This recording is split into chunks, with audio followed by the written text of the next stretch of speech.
নমস্কাৰ, সুপ্ৰভাত জনাই মই ৰাতিপুৱা শুই উঠি মোৰ চাহ কাপেৰে আজি দিনটোৰ কাৰ্যক্ৰমণিকা আৰম্ভ কৰিবলৈ লৈছোঁ। এয়া চাওকচোন আপোনালোকে, একাপ সুন্দৰ গাখীৰৰ চাহ আৰু লগতে আছে কেইটিমান খুৰমা।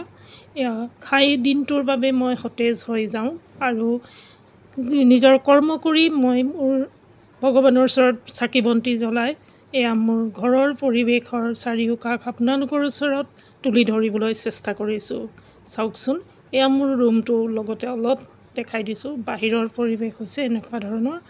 খুব বৰষুণ দি আছে, অত্যন্ত বৰষুণেও ভাল নালাগে, কিন্তু অলপ বৰষুণ কিছুসকলৰ কাৰণে সকাহ পেলাইছে, খেতি বাতি ভাল হৈছে। এয়া আমাৰ বাহিৰৰ বাৰাণ্ডাৰ পৰিৱেশ। এয়া চাওক, এয়া ভিতৰলৈ সোমাই যোৱাৰ পৰিৱেশ। আমাৰ ভিতৰৰ পৰিৱেশ এনেধৰণৰ। এয়া বাৰাণ্ডাৰ পৰা ভিতৰলৈ